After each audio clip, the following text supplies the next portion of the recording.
Hey y'all, this is for the ladies out there that are married or that long to be married. We have been reading from Created to Be His Helpmeet the past couple days. Today we're going to be in chapter 8. You guys, chapter 8 is a pretty long chapter. She's discussing the 3 different types of men that there are. I'm not sure how many parts it's going to be, so just stay tuned. Wisdom to understand your man. A wise woman learns to adapt to her husband. 3 kinds of men. Men are not all the same. I have become aware that there are basically 3 types of men. The different types are just as marked in 1-year-olds as they are in adult men. It seems that God made each male to express one side of his triad nature. No single man completely expresses the well-rounded image of God. If a man were all 3 types at the same time, he would be the perfect man. But I have never met, heard of, or read in a book of history or in fiction of a man who is the proper balance of all 3. Certainly, Jesus was the perfect balance.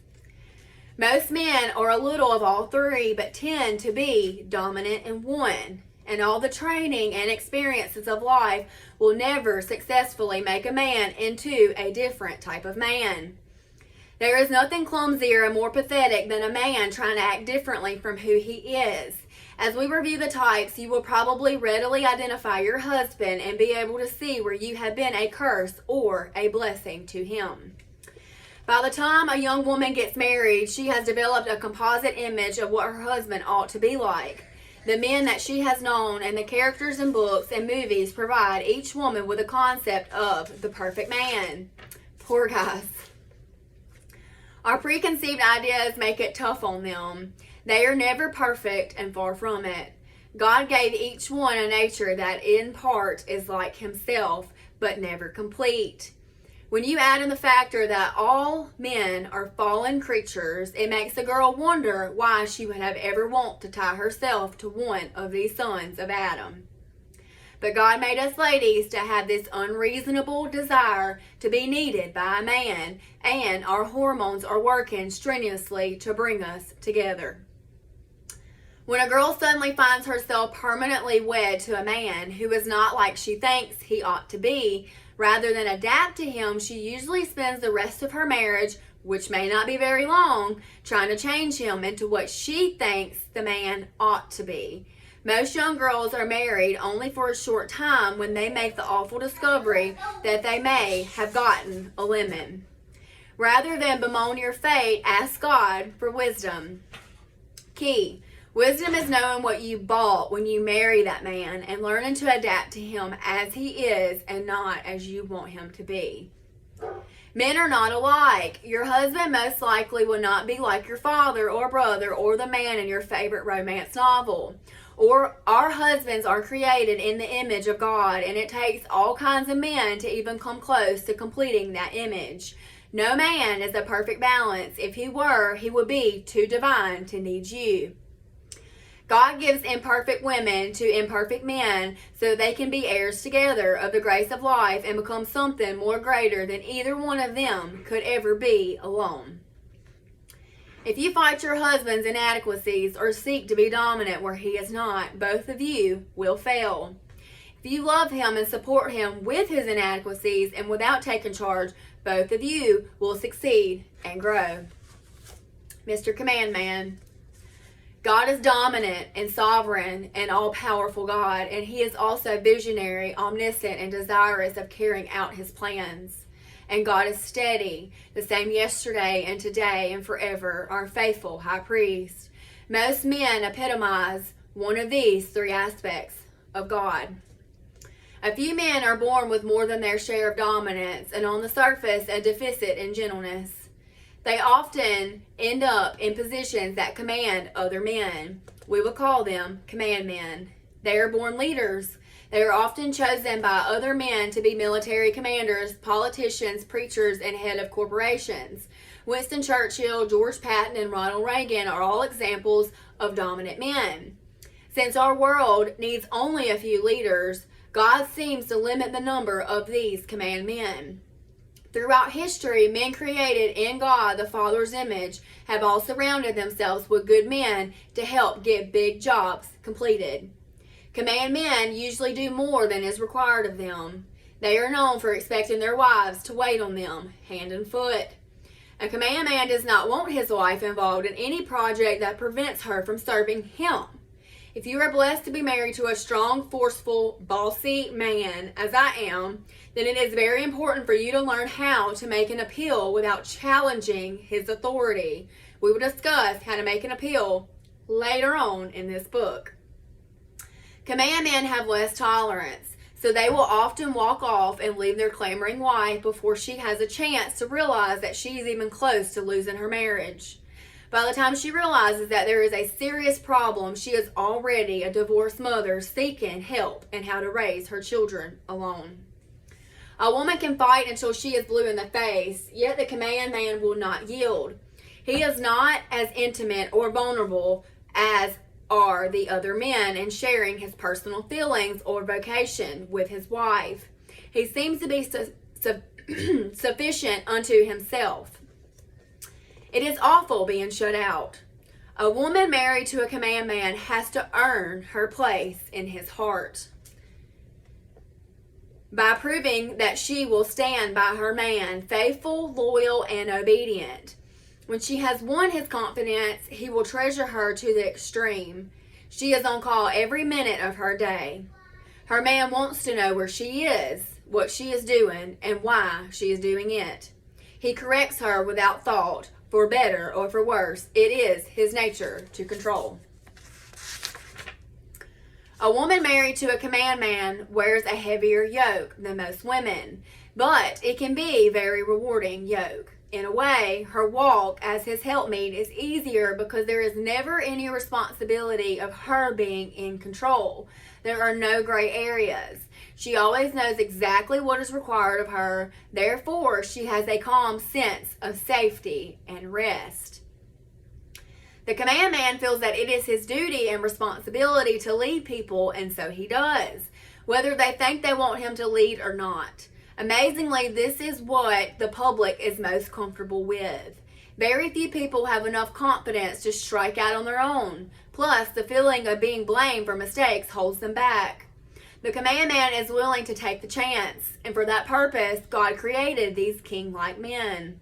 The road is not easy, for James said, "My brethren, be not many masters, knowing that we shall receive the greater condemnation." James 3:1. On 9/11, when the World Trade Center was destroyed, another plane flying over Pennsylvania was being hijacked by other terrorists. Mr. Todd Beamer was on that plane. It was his voice that we all heard saying the now famous line, "Let's roll." He must have been a strong command man. He and others like him took control of a desperate situation and saved many other lives while sacrificing their own. It could have been a terrible mistake, but Mr. Beamer evaluated the situation, made a decision, and then acted upon it. He knew the lives of all those people were in his hands, and it was a heavy responsibility, yet he was willing to do what a man's got to do. You will remember how strong and queenly his young widow seemed whenever we watched her on TV after the attacks. A good Mr. Command sees the bigger picture and strives to help the greatest number, even if it cost him his life and the lives of those that he loves. If he is an honest man, he would take financial loss in order to help lead those that need him, but in the end, he will usually come out on top. If he is not an honest man, he will be selfish and use the resources of others to further his own interest. A king wants a queen, which is why a man in command wants a faithful wife to share his fame and his glory. Without a woman's admiration, his victories are muted. If a wife learns early to enjoy the benefits of taking the second seat, and if she does not take offense to his headstrong aggressiveness, she will be the one sitting at his right side being adored, because this kind of man will totally adore his woman and exalt her. She will be his closest and sometimes his only confidant. Over the years, the command man can become more yielding and gentle. His wife will discover secret portals into his heart. If you are married to a king, honor and reverence is something that you must give him on a daily basis if you want him to be a benevolent, benevolent, honest, strong, and fulfilled man of God. He has the potential to become an amazing leader. Never shame him and do not belittle him or ignore his accomplishments. If the wife of a command man resists his control, he will readily move forward without her. If he is not a principled Christian, he will allow the marriage to come to divorce. Like King Ahasuerus of Persia, if she defies him, he will replace her and not look back. If his Christian convictions prevent him from divorcing, he will remain stubbornly in command, and she will be known as a miserable old wretch. If a command man has not developed working skills and thus accomplishes little, he will have the tendency to tell stories about himself and brag until people are sick of him. If he has left his wife and lost his children, thus having no legitimate kingdom of his own, he will be obnoxiously garrulous. A command man who has gone bad is likely to be abusive. It is important to remember that much of how a command man reacts depends on his wife's reverence towards him. When a command man, lost or saved, is treated with honor and reverence, a good helpmeet will find that her man will be wonderfully protective and supportive. In most marriages, the strife is not because the man is cruel or evil. It is because he expects obedience, honor, and reverence and is not getting it. Thus, he reacts badly. When a wife plays her part as a helpmeet, the command man will respond differently. Of course, there are a few men who are so cruel and violent that even when the wife is a proper helpmeet, he will still physically abuse her or the children. In such cases, it would be the duty of the wife to alert the authorities so that they might become the arm of the Lord to do the justice. Mr. Command will not take the trash out as a general rule, and he will not clean up the mess at the trash area. He may organize and command someone else to do it. Any woman trying to force Mr. Command into becoming a nice trash man will likely end up alone and trashed by her man. Mr. Command will want to talk about his plans, ideas, and finished projects. He will be very objective, very unemotional, and he will not enjoy small talk. His vision is like a man looking from a high mountain. He sees the distant goal. He will expect his wife to help him remember individuals' needs. Mr. Command will be most uncomfortable and at loss when dealing with the sick, helpless, and dying. When there is no hope, there will be no need for a command man. A born leader is a man who can, when necessary, adapt principles or rules, circumstances for the greater good of the greatest number of people. Mr. Visionary. God is a visionary as seen in his person, the Holy Spirit. He made some men in the image of that part of his nature. Prophets, be they true or false, are usually of this same type.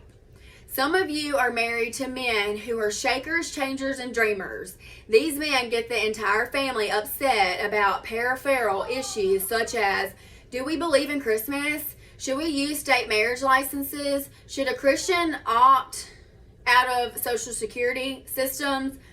The issue may be serious and worthy of one's commitment, but in varying degrees, these men have tunnel vision, tenaciously focusing on single issues.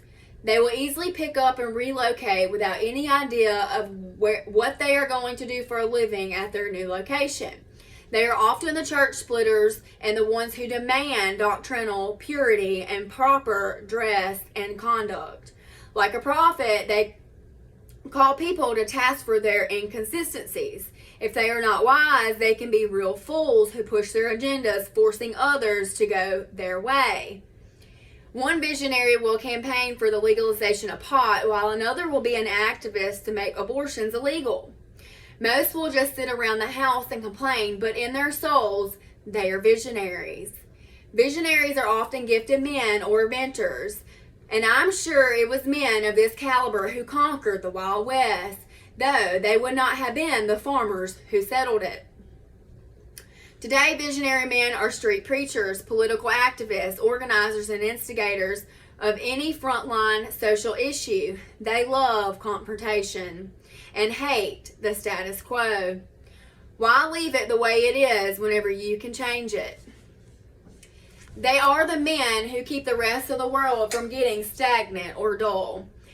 The visionary is consumed with a need to communicate with his words, music, writing, voice, art, or actions. He is the voice crying out in the wilderness, striving to change the way humanity is behaving or thinking. Good intentions don't always keep visionaries from causing great harm. They can stir up pudding and end up with toxic ways if they are not wise. An unwise wife can add to the poison with negative words, or she can, with simple words of caution, bring attention to the goodness of the pudding and the wisdom in leaving it alone. Every Mr. Visionary needs a good, wise, prudent, stable wife who has a positive outlook on life. If you are married to one of these fellows, expect to be rich or poor, rarely middle class. He may invest everything in a chance and lose it all or make a fortune, but he will not do well working 8 to 5 in the same place for 30 years and then retiring to live the good life. If he works a regular job, he may either not show up half the time or he will work like a maniac 80 hours of the week and love every minute of it. He may purchase an alligator farm in Florida or a ski resort in Colorado, or he may buy an old house trailer for $150 with hopes of fixing it up and selling it for $10,000, only to find out that it is so deteriorated that it can't be moved. He will then have his wife and all the kids help him tear the top off and carry the scraps to the dump, saving the appliances in the already crowded garage so that he can make a farm trailer out of the axles. Now that he has a farm trailer and no animals, expect him to get a deal or 3 on old, sick cows.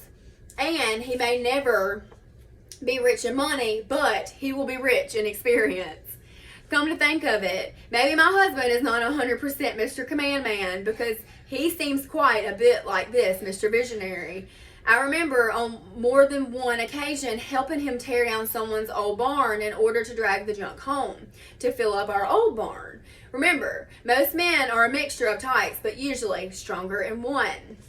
The wife of Mr. Visionary should be just a little bit reckless and blind in one eye. If she is going to enjoy the ride. If this is your man, you need to learn 2 very important things beyond how to make an appeal. Learn how to be flexible and learn how to always be loyal to your man. You will be amazed at how much happier you will be and how much fun life can be if you learn to just go with the flow, his flow. Life will become an adventure and you will actually begin to feel sorry for the gals married to the stick in the mud, steady type. And once you get it into your head that your husband does not have to be right for you to follow him, you will finally be able to say bye-bye to your overwrought parents, even when they are screaming that you are married to a crazy man. People looking on will marvel that you are able to love and appreciate your husband, but you will know better because you will see his greatness. Greatness is a state of the soul, not certain accomplishments. Thomas Edison, though not recognized as such, was great for his 999th failure to make a light bulb. The Wright brothers were great when they neglected their lucrative occupation of fixing bicycles and wasted time trying to make one of them fly.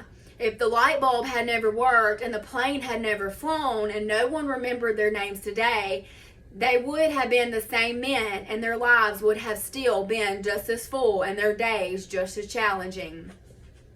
Did Edison's wife think him great when he used his last dime on another failed idea? If she didn't, just think what she missed. The visionary man needs his woman's support, and he will appreciate it when it is freely given. Without her, he feels alone. This guy would be a little hard to live with at first. Big wild fights are the usual beginnings if a nice normal girl who had a Mr. Steady Daddy marries one of the weird ones. They will either have a bitter divorce, she divorces him in the first few years, or she will decide to learn to appreciate him because he is really rather lovable. I get very few letters from wives married to these high-strung going to reinvent the will man. I do get lots of letters from their mothers-in-laws asking us to write and straighten out their son-in-laws. Some of these guys talk with glowing enthusiasm and animation. Usually they enjoy hashing over ideas, plans, and dreams.